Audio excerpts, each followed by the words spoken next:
पहला सूत्र आपको देता हूं कि उस शक्ति को जगाने का जो निकटतम और सरलतम उपाय आदमी के पास उपलब्ध है वो श्वास है। सुबह उठते ही जैसे ही होश आए बिस्तर पर गहरी सांस लेनी शुरू कर दें। रास्ते पे चलते हो तो गहरी सांस लें, जितनी गहरी, आहिस्ता लें। परेशान नहीं हो जाना है, गहरी लेनी, शांति से लेनी, आनंद से लेनी, पर लेनी गहरी। और पूरे वक्त ख्याल रखना है कि जितनी ज्यादा प्राणवायु भीतर जा सके, आपके खून में, आपकी श्वास में, आपके हृदय में जितनी प्राणवायु जा सके और जितनी कार्बन डाइऑक्साइड बाहर फेंकी जा सके, उतना ही जो ध्यान हम करने जा रहे हैं उसमें सरलता हो जाएगी। जितनी ज्यादा प्राणवायु भीतर होती है उतनी ही शारीरिक अशुद्धि कम हो जाती है। और बड़े मजे की बात है कि शारीरिक अशुद्धि का आधार अगर छूट जाए तो मन को अशुद्ध होने में कठिनाई पड़नी शुरू हो जाती है। जितनी ताजी हवा भीतर होगी उतने आपके मन के दूषित विचार को पनपने की संभावना कम हो जाएगी। और जैसे मैंने कहा, ये पूर्णमिदम ऐसे सूत्रों के भीतर खिलने की, इनके फूल बनने की संभावना ज्यादा हो जाएगी। तो पहला हाइपर ऑक्सीजनेशन, प्राण वायु आधिक्य, इस पर ख्याल रखें। 7 दिन पूरे। इसमें 2-3 बातें होंगी, उनसे घबराएं ना। अगर गहरी सांस लेंगे तो नींद कम हो जाएगी, उससे जरा भी चिंता ना लेंगे। नींद कम हो जाती है जब भी नींद गहरी हो जाती है। तो जितनी गहरी सांस लेंगे, श्वास की गहराई के साथ नींद की गहराई बढ़ती है। इसलिए तो जो लोग मेहनत करते हैं वो रात गहरी नींद सोते हैं, जो मेहनत नहीं कर पाते वो रात गहरी नींद नहीं सो पाते। जितनी श्वास की गहराई होगी भीतर, उतनी नींद की गहराई बढ़ जाएगी। लेकिन नींद की अगर गहराई बढ़ेगी, इंटेंसिटी बढ़ेगी, तो एक्सटेंशन कम हो जाएगा, लंबाई कम हो जाएगी। उसकी चिंता नहीं लेंगे। अगर आप 7 घंटे सोते हैं तो 4 घंटे में पूरी हो जाएगी, 5 घंटे में पूरी हो जाएगी, उसकी कोई फिक्र नहीं है। लेकिन 5 घंटे में आप 8 घंटे की बजाय ज्यादा ताजे और ज्यादा आनंदित और ज्यादा स्वस्थ सुबह उठेंगे। इसलिए जब सुबह नींद टूट जाए, और जल्दी नींद टूटने लगेगी, अगर आपने गहरी सांस ली तो जल्दी नींद टूटने लगेगी, तो जब नींद टूट जाए उठाएं। सुबह के उस आनंदपूर्ण क्षण को न खोएं, उसका ध्यान के लिए उपयोग कर लेंगे। पहली बात। दूसरी बात, जितना कम भोजन ले सके और जितना हल्का ले सके उतना हित करें। जितना अल्प ले सके और जितना हल्का ले सके, जो जितना कर सके, जिसको जितनी सुविधा हो वो उतना कम कर ले। जितना कम कर लेंगे उतना ध्यान की गति तीव्र, सुगम हो जाएगी। क्यों? कुछ गहरे कारण हैं। हमारे शरीर की कुछ सुनिश्चित आदतें हैं। ध्यान हमारे शरीर की आदत नहीं है, ध्यान हमारे लिए नया काम है। शरीर के बंधे हुए एसोसिएशन है।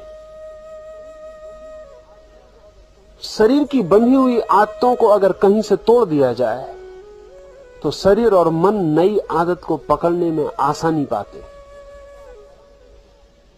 कई दफे तो आप हैरान होंगे कि अगर आप चिंतित होते हैं और सिर खुजलाने लगते हैं, अगर आपका हाथ नीचे बांध दिया जाए और आप सिर न खुजला पाए तो आप चिंतित ना हो सकेंगे। आप कहेंगे कि सिर खुजलाने से चिंता का क्या एसोसिएशन? शरीर की निश्चित आदत हो गई है, वो अपनी पूरी की पूरी अपनी आदत को, अपनी व्यवस्था को पकड़ के पूरा कर लेता है। शरीर की जो सबसे गहरी आदत है वो भोजन है, सबसे गहरी, क्योंकि उसके बिना तो जीवन नहीं हो सकता। जो डीप मोस्ट, डीपेस्ट, ध्यान रहे, सेक्स से भी ज्यादा गहरी।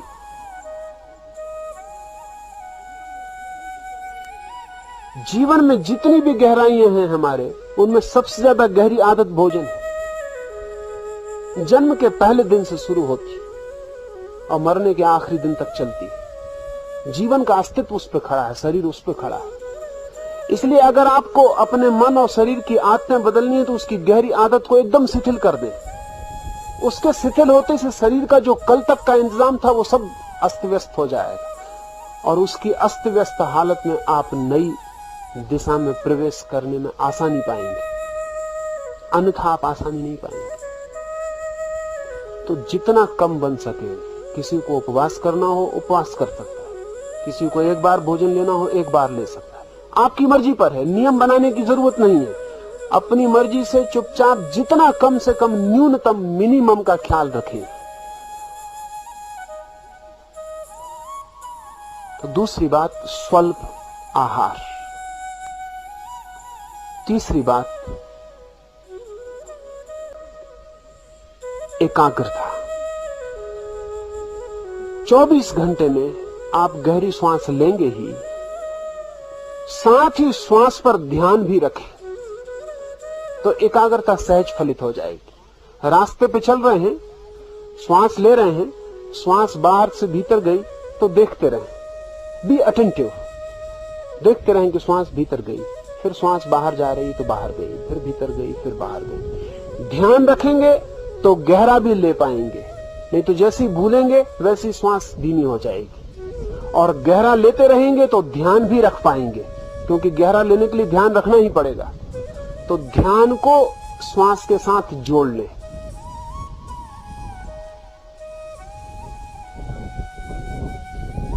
कुछ काम करते वक्त अगर ऐसा लगे कि अभी ध्यान श्वास पर नहीं रखा जा सकता, तो जिन कामों को करते वक्त ऐसा लगे कि अभी ध्यान श्वास पर नहीं रखा जा सकता, तब उन कामों पर कंसंट्रेशन रखें, उन कामों पर एकाग्र रहें।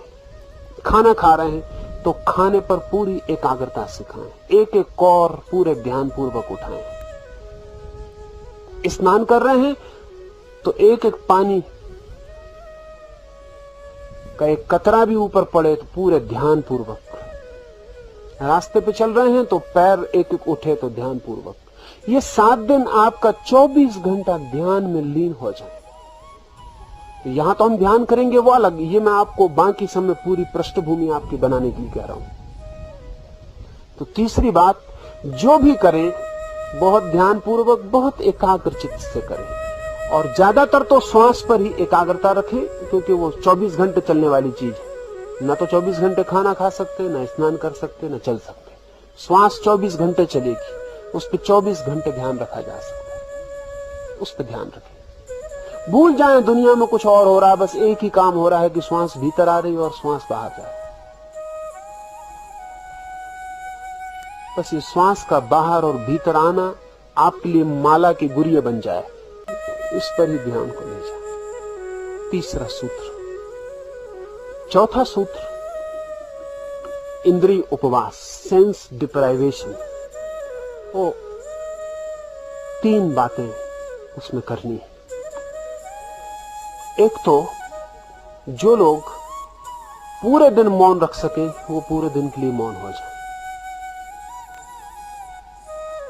जिनको कठिनाई मालूम पड़े वो भी टेलीग्राफिक हो जाए। जो भी बोले तो समझें कि एक एक शब्द का कीमत चुकानी पड़ रही।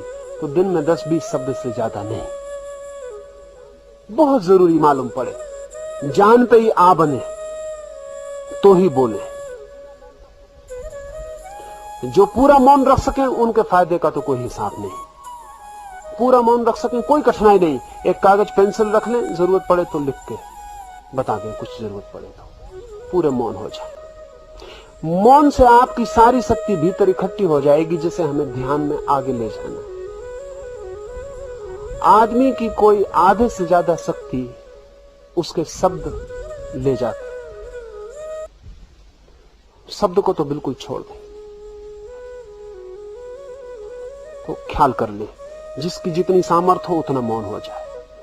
और इतना तो ध्यान ही रखें कि आपके द्वारा किसी का मौन ना टूटे। आपका टूटे आपकी किस्मत, आप जिम्मेवार, लेकिन आपके द्वारा किसी का ना टूटे। अकारण बातें किसी से ना पूछें, अकारण जिज्ञासाएं ना करें, व्यर्थ के सवाल ना उठाएं, किसी को बातचीत में डालने की आप कोशिश ना करें। सहयोगी बने दूसरे को मौन करवाने में। कोई पूछे तो उसको भी मौन करने का इशारा देना, उसे भी याद दिला दें कि मौन रहना है। बातचीत छोड़ दें बिल्कुल 7 दिन, फिर बाद में करिए, पीछे तो आपने की है बहुत। 7 दिन बिल्कुल छोड़ दें, जिससे जितना बन सके, पूरा बन सके, बहुत ही हितकर होगा। फिर आपको कहने को नहीं बचेगा कि ध्यान नहीं होता है। मैं जो 5 बातें आपसे कहने जा रहा हूं वो आप पूरी कर लेते हैं तो आपको कहने का कारण नहीं आएगा कि ध्यान नहीं होता है, और आए कारण तो आप जानना आपके सिवाय और कोई जिम्मेवार नहीं। फिर मुझे आके आप मत कहना। मौन रखें। न्यूनतम जिनसे न बन सके, कमजोर हो, संकल्पहीन हो, मन दुर्बल हो, बुद्धि कमजोर हो, वो थोड़ा थोड़ा बोल के चलाएं। जिनमें थोड़ी भी बुद्धिमत्ता हो, संकल्प हो, शक्ति हो, थोड़े भी अपने पे भरोसा हो, वो बिल्कुल चुप हो जाए। इंद्रिय उपवास में पहला मौन। दूसरा, आपकी आंख के लिए विशेष पट्टियां बनाई हैं। वो पट्टियां आप ले लेंगे और कल सुबह से उनका प्रयोग शुरू करें। पूरी आंख को बांध देना है। आंख ही आपको बाहर ले जाने का द्वार है। जितनी ज्यादा देर बांध रख सकें उतना अच्छा है। जब भी खाली बैठे हैं, आंख तो पट्टी बंधी रहने दें। उससे दूसरे दिखाई भी नहीं पड़ेंगे, बातचीत का भी मौका नहीं आएगा, और आपको अंधा मान के दूसरे भी छोड़ देंगे। ठीक है, जाने दें, व्यर्थ उनको परेशान न करें, अंधे हो जाए। मौन होना तो आपने सुना ही है, मैं कहता हूं अंधे भी हो जाए। मौन होना भी एक तरह का मुक्ति है, अंधा होना और भी गहरी, क्योंकि आंख ही हमें 24 घंटे बाहर दौड़ा रही है। आंख के बंद होते से आप पाएंगे बाहर जाने का उपाय न रहा, भीतर चेतना वर्तुलाकार घूमने लगेगी। आंख पे पट्टी बांध लें, चलते वक्त थोड़ा सा ऊपर सरका लें, नीचे देखें, बस चलते वक्त थोड़ा ऊपर सरका लें और नीचे देखें। एक 4 फीट आपको दिखाई पड़ता रहा रास्ता, उतना काफी था।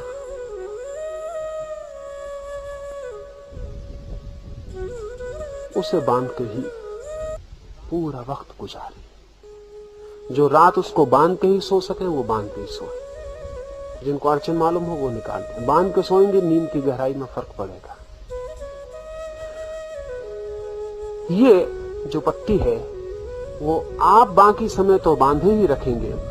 सुबह यहां जब ध्यान होगा तब पट्टी बंधी रहेगी, सुबह के ध्यान में। दोपहर के मौन में पट्टी खुली रहेगी, लेकिन आप वहां से पट्टी बांध कर ही आएंगे, यहां चुपचाप पट्टी खोल के रख लेंगे। दोपहर के घंटे भर के मौन में पट्टी खुली रहेगी। रात भी आप पट्टी बांध कर ही आएंगे, फिर रात के ध्यान में भी पट्टी खुली रहेगी।